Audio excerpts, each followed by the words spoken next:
Es un inmenso teólogo, es un gigante, su pensamiento es gigante. Tenemos la impresión de que rozamos el manto de Cristo con Ireneo, que tocamos verdaderamente a Cristo a través de Ireneo. Es una fuente pura. Il nous dit quelque chose Él de... nos dice algo de la frescura de la iglesia en sus inicios. Ireneo, un hombre de la antigüedad profundamente moderno. Un manantial en el cual el hombre del siglo XXI puede sacar agua con alegría sin tener jamás la impresión de volver al pasado. Ireneo es un oriental nacido en Esmirna, en la actual Turquía, alrededor del 130 después de Cristo. Nos encontramos en el puro principio del cristianismo, en el tiempo de los pioneros de la fe.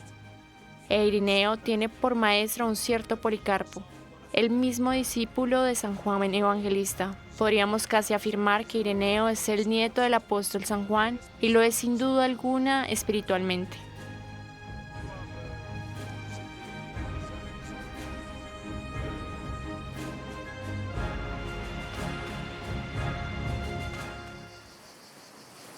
Puedo mostrarles el lugar en el que se sentaba el bienaventurado Policarpo para hablar, cómo entraba y salía, su manera de vivir, su aspecto físico, las palabras que pronunciaba frente a la multitud.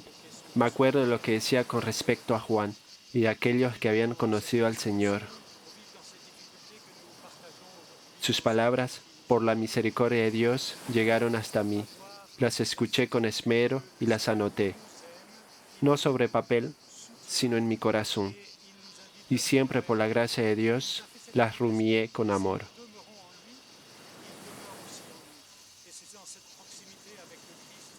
Ireneo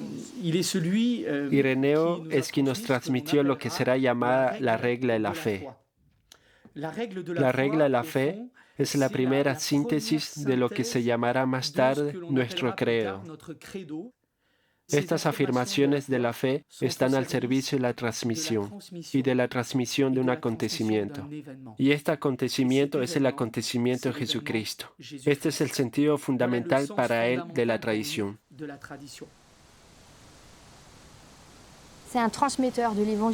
Ireneo es un transmisor del Evangelio. Él trató de inocular la savia del Evangelio a todas las cuestiones que le eran remitidas. Es lo que él llama la tradición que viene de los apóstoles. Esta expresión desafortunadamente se volvió un nombre común y no percibimos más lo que hay detrás. Pero detrás de esta expresión hay un dinamismo profundo. Es el hecho de recibir y transmitir. La tradición no es un paquete, es un movimiento. Ireneo valoró verdaderamente esto. Hoy entendemos la tradición más bien como algo fijo, empolvado, y olvidamos que antes de ser una palabra, fue antes que nada un verbo, particularmente en latín. Trado, tradis, tradere, es un verbo, es un proceso, no es una cosa. Ireneo escapó providencialmente a la persecución que se desató en el 177 sobre la joven comunidad cristiana de Lyon, llamada entonces Lugdunum. Encarcelado, Potín, el primer obispo de Lyon, murió extenuado en su celda. Los que eran ciudadanos romanos fueron decapitados, otros murieron víctimas de suplicios espantosos en la arena, entre ellos la valiente Blandín. Ireneo es entonces enviado a Roma llevando una carta al Papa Eleuterio, en la cual se narraba en detalle el martirio. A su regreso a esta comunidad profundamente herida, Ireneo toma la sucesión de Potín y se convierte en el segundo obispo de Lyon.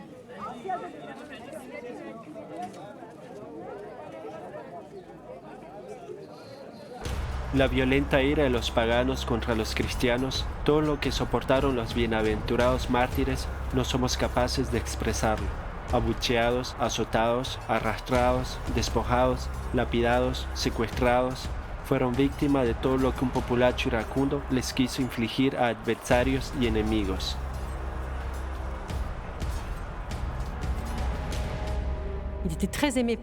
Era muy amado por sus parroquianos y los cristianos que lo rodeaban cuando estaba en Lyon, y lleva su nombre como un hombre de paz. Ireneo es antes que nada un pastor. De hecho, los primeros cristianos de Lyon, los primeros mártires, cuando lo envían como embajador a Roma, van a decir: les enviamos a Ireneo, nuestro hermano y compañero, antes de hablar de él como un sacerdote o como obispo. Esto muestra bien el renacimiento de Ireneo y su comunión con el pueblo al cual está unido. En las crisis que atraviesa hoy la Iglesia, para mí esta formulación es muy importante. Es una especie de antídoto contra la tentación del clericalismo. En segundo obispo de Lyon, San Ireneo fue primero presentado como un hermano y un compañero por los cristianos de Lyon. Nos acusan equivocadamente. Incomodamos, Juan, tú lo sabes. No debemos tener miedo de incomodar. El Señor nos guía. No comprendemos todo, pero nos guía. Sí, eso pienso, pero por ahora es duro. Irénée e Irenaios en Ireneo, Irenaios en griego, significa hombre de paz, y es lo que dijo el historiador Eusebio en el siglo IV, mereció su nombre. El episodio más conocido es el famoso episodio de Pascua. Todos los cristianos no celebraban la Pascua en el mismo momento, y el obispo de Roma quiso poner orden en esto. Dijo: de ahora en adelante se festejará la Pascua en cierto día y todas las otras prácticas deben cesar. De lo contrario, excomulgaré a aquellos que lo practiquen de otra forma.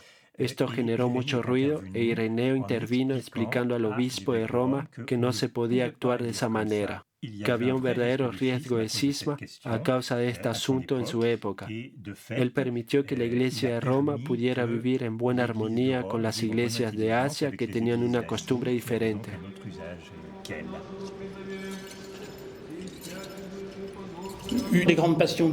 Una de las grandes pasiones de Ireneo fue la de insistir sobre la unidad del pueblo de Dios, la unidad del cuerpo de Cristo. Ireneo va a decir que la diversidad de observancias no hace sino confirmar la unidad de la fe.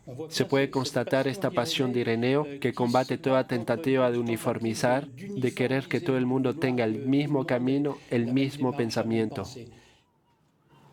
Yo lo sé, mi querido Marcianus. Tu corazón está lleno de este ardor por buscar a Dios. Ireneo responde a asuntos de fe de un cierto Marcianus y se dirige a él como un maestro afectuoso a su discípulo. Le escribe lo que se llamará más tarde la demostración de la predicación apostólica, que se puede considerar como el primer catecismo, una obra fácil de leer, accesible a todos y que dibuja un gran fresco de la historia de la salvación. La historia de Dios que une su destino con el de la humanidad. El pensamiento de Ireneo arraigó toda la tradición de Oriente y Occidente, pero fue olvidado durante siglos. Redescubierto en el siglo XX, alimentó la reflexión del Concilio Vaticano II con la de los padres de la Iglesia, y su teología se fundamenta integralmente en las Escrituras. Se ve que él ama las Escrituras, que las conoce de memoria. Supongo que no tiene las Escrituras bajo sus ojos, que se las aprendió como la mayoría en esa época. Se aprendía las Escrituras de memoria y demuestra la fe de la Iglesia siempre a partir de las Escrituras. Una de las fuerzas de Ireneo es que demuestra la unidad de las Escrituras. Hay dos testamentos en una sola revelación y no se pueden separar. No se puede rechazar nada de lo que hay en la Escritura en el primer testamento. Ireneo es el primero que yo sepa que hace una distinción diciendo: vamos a comentar inicialmente por qué el hombre es a imagen de Dios y después por qué es a su semejanza. Y este I es verdaderamente el lugar de la germinación de su teología. Es muy bello. Lo que es imagen de Dios es el hecho de ser hombre. Eso fue dado. Es un regalo. Enseguida con este y a su semejanza, introduce la pregunta que es para nosotros esencial, la pregunta de la libertad. El hombre es a imagen de Dios y puede progresar en la semejanza de Dios. Para mí, esto es lo que hace a Ireneo entrañable. Y esto responde a muchas de nuestras expectativas actuales. Todas las personas que buscan el desarrollo personal pueden encontrar ahí un desarrollo personal cristiano completamente anclado en la Biblia y en la tradición patrística.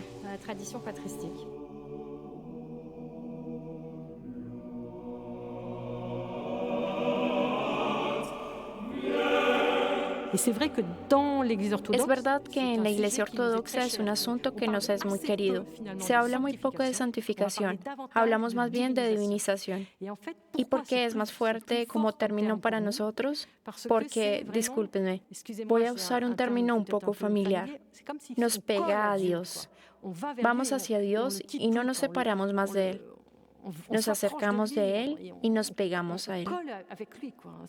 Hay una visión extremadamente optimista, extremadamente positiva del hombre, que está en camino de perfección de él mismo, con la gracia de Dios en plena libertad.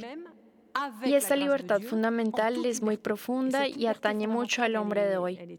También tiene que ver con Pablo cuando dice, cuidado, tenemos una libertad, pero ¿cómo la usamos? ¿Cómo la ejercemos? Dios hace todo, pero no hace nada sin el hombre.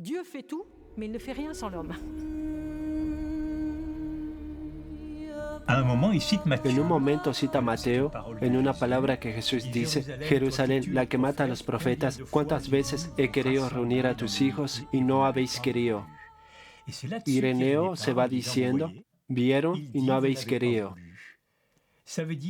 Eso significa que Cristo mismo respeta la voluntad de los hombres. Los hombres no quisieron, pues bien, Jesús toma nota. Lo lamenta obviamente, pero no trata de forzar una puerta que no quiere abrirse. Pero si Dios nos ha hecho y que, como tú lo dices, vela sobre sus criaturas, entonces, ¿por qué tantos sufrimientos? Dios es generoso, Dios es paciente. Conoce la debilidad de los hombres y permite que tengan la experiencia del bien y del mal, esto para que puedan escoger el bien. El hombre es libre desde el principio. No olvides, no eres tú el que hace a Dios, es Dios quien te hace a ti. Entre los caminos más originales que Ireneo tomó, hay esta idea extraordinaria de que la creación del hombre fue hecha para el placer de Dios. Esto parece un poco banal si se dice así, pero durante siglos después de Ireneo, se pensó más bien la razón de la encarnación en términos de reparación. Por poco, la creación estaba rota a causa del pecado original y tocaba repararla. No era muy halagador ni para Dios, porque se había equivocado en su obra creadora, ni para el hombre, pues no se trataba de nada más que de reparar lo que estaba roto.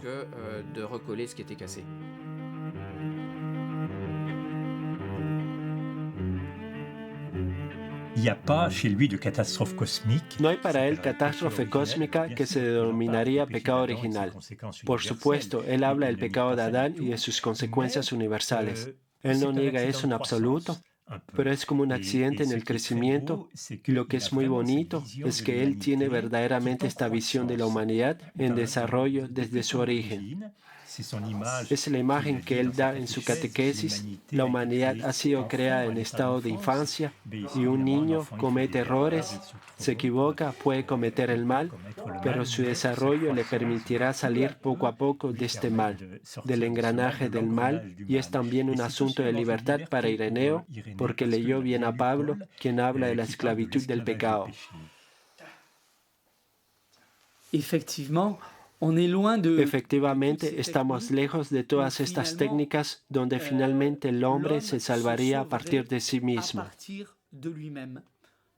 sin Dios, y no necesitaría ni siquiera de la hipótesis de Dios para alcanzar en el fondo una forma de plenitud, de paz interior. El hombre viene de Dios como criatura y es llamado a regresar a Dios, siendo recapitulado en Cristo. Pero regresar a Dios no como volver al punto de partida después del paso en falso del pecado de los orígenes, sino siendo, me perdonarán la expresión muy moderna, un hombre engrandecido.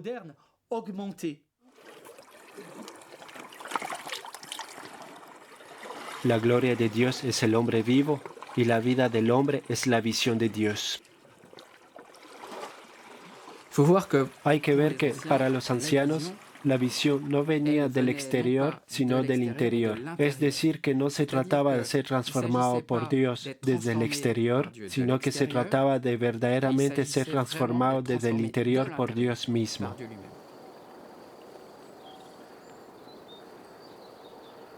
Increíble y refrescante visión esta de Ireneo. Para él, la encarnación de Jesús es querida desde la eternidad por Dios. Es la cima y el cumplimiento perfecto de su plan de amor. En Cristo, la divinidad se encuentra en la humanidad para siempre y nunca, ni en lo más profundo de nuestros extravíos, el Creador abandona a su criatura.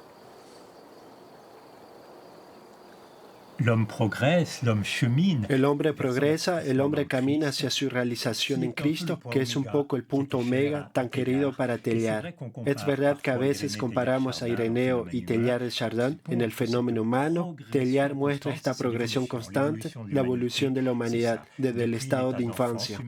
La humanidad tiene todo por aprender, pero Dios está ahí, quien le enseña poco a poco. Otra de las grandes ideas de Ireneo, que es muy interesante y no debe olvidarse, es el ritmo de crecimiento del hombre. Es un ritmo lento. El hombre crece lentamente como un árbol, como cualquier planta. No sucede de la noche a la mañana y debemos respetar ese ritmo. Es lo que Dios hace. Dios es paciente.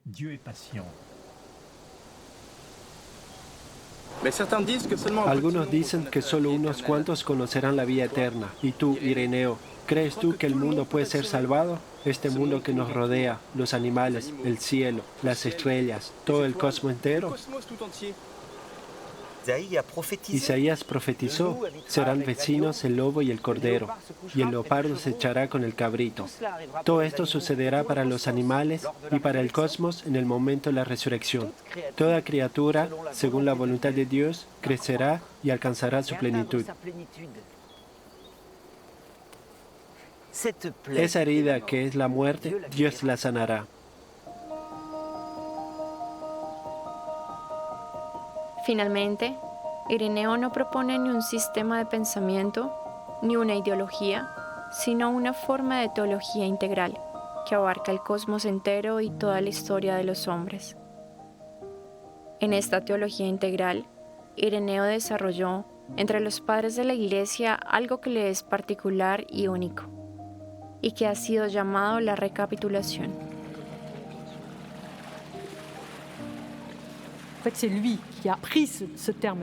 De hecho, fue él quien tomó este término de Pablo. Lo tomó prestado de Pablo y lo desplegó con mucha fuerza. Si mi memoria es buena, en contra de los herejes lo usa unas 50 veces, ya sea el término o el verbo recapitular. Para él, recapitular es la idea de que, en la medida que transcurre la historia humana, cuando Dios desarrolla toda economía divina, Cristo llega a su fin. Y Cristo recapitula todo, desde Adán hasta nosotros y hasta el final de la historia, es decir, hasta la escatología.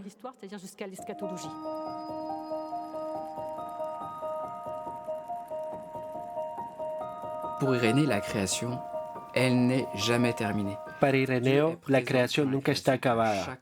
Dios está presente en la creación en cada momento, en cada segundo. En este mismo momento en que hablamos, en el momento en que pensamos la idea que estamos hablando, somos creados nuevamente y cada uno de nuestros progresos es una nueva creación. Ireneo tiene el ingenio de integrar el tiempo en su pensamiento, para integrar lo que la historia puede enseñarnos del hombre y para el hombre. Su concepción del hombre es bastante lejana del pensamiento griego normal. En el pensamiento griego normal, el tiempo es cambio y el cambio es lo que es contrario a lo divino. Lo divino no cambia, la perfección no cambia. Pues bien, por el contrario, para Ireneo, el progreso, el tiempo, la historia son oportunidades para perfeccionarse. De modo que la perfección no es un estado, no es algo fijo, es por el contrario una dinámica que en realidad no tiene fin, ya que su objetivo es Dios mismo. Los primeros siglos del cristianismo fueron entonces un vasto sitio de construcción. Los dogmas de la fe, el canon de las escrituras, es decir, la lista de los textos bíblicos oficialmente reconocidos, todo esto no estaba aún establecido. En este paisaje aún borroso, las sectas, hasta las más fantasiosas, florecían. Ireneo consagró mucha energía a luchar contra una de esas sectas que él llama la gnosis con nombre mentiroso, una doctrina que proponía la salvación a través del conocimiento solo para algunos iniciados. Este es el propósito de su trabajo principal contra los herejes.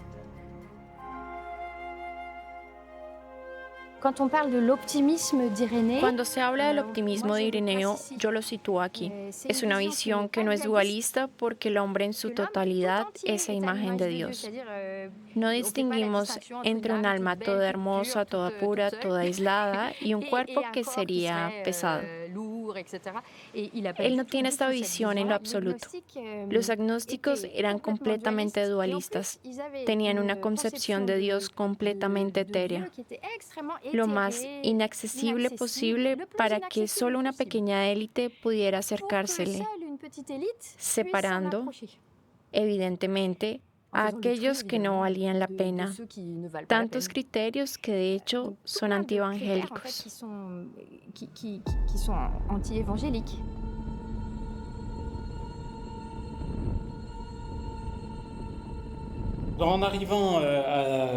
Al llegar a San Ireneo, salía de un barrio popular llamado el barrio de Manguet, en Lyon, y me sentí golpeado de las derribas esotéricas o las tentaciones de seguir las corrientes de la nueva era, corrientes que se parecen mucho a la gnosis contra la que Ireneo luchó en su época.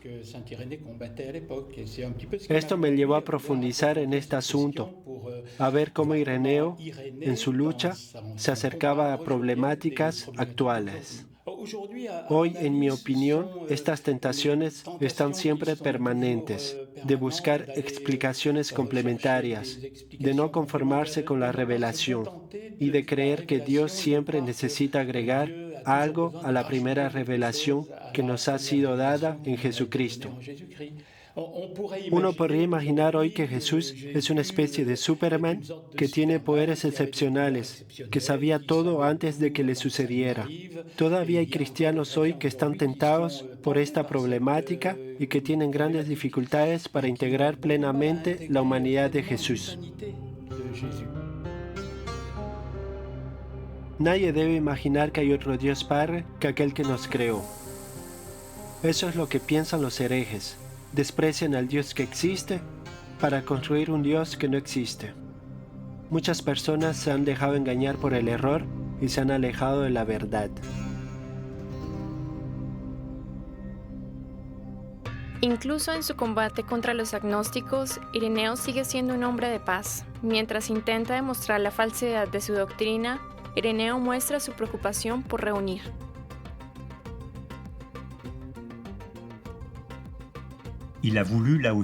Quiso entender qué era la gnosis, tomarse el tiempo de estudiar este movimiento religioso y luego exponerlo y mostrar por qué no podía seguirse.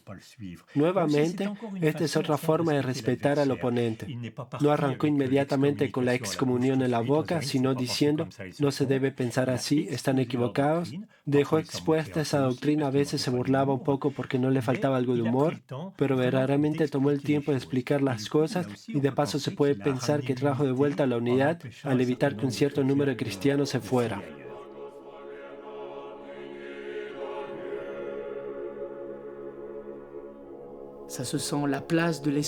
Se siente el lugar del Espíritu Santo, la forma en la que habla del Espíritu Santo. Podemos ver que no habla de Él como una idea o un concepto, habla como un principio de vida en Él, alguien que lo hace vivir. Él es entonces un hombre espiritual, es un pastor porque su preocupación por las almas que le fueron confiadas se refleja en sus obras. Citado 19 veces en el Concilio Vaticano II, Ireneo es una gran figura ecuménica antes de tiempo. Y si este teólogo del siglo II fuera capaz de reconciliarnos a todos, católicos, protestantes, ortodoxos o evangélicos,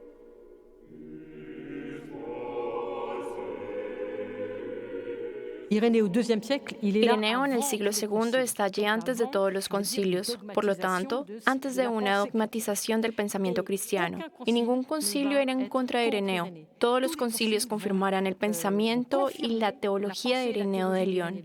Y es por eso también que es un gran teólogo, un gigante. Había previsto de antemano, si se puede decir, lo que sucedería en los concilios, incluso en forma embrionaria. Él está en los inicios, por lo que es normal. Pero aún podemos recurrir a él para confirmar todos los concilios hasta en el último concilio, el séptimo concilio ecuménico.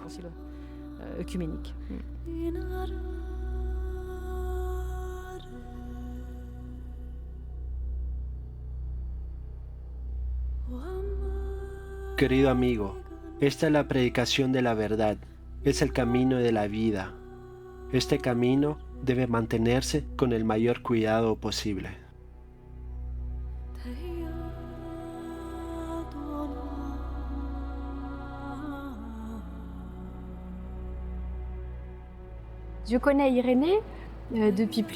Conozco a Ireneo desde hace más de 20 años. Lo encontré durante mis estudios, pero más allá de los estudios, me gusta decir que conocí a Ireneo antes que a mi esposo. Tenía que atraparnos a los dos al mismo tiempo. Efectivamente, él es un compañero de camino para mí porque Ireneo, en realidad, no es un pensamiento seco, no es un libro, no es algo para aprender de memoria, en absoluto. Realmente es alguien que hace vivir. Y yo lo considero de hecho como un compañero porque ayuda a caminar. Si eres la obra de Dios, espera todo de su mano. Entrégate a aquel que puede moldearte y que hace bien todas las cosas. Solo el Señor podrá hacer una obra de arte con esa pobre arcilla que eres. San Ireneo.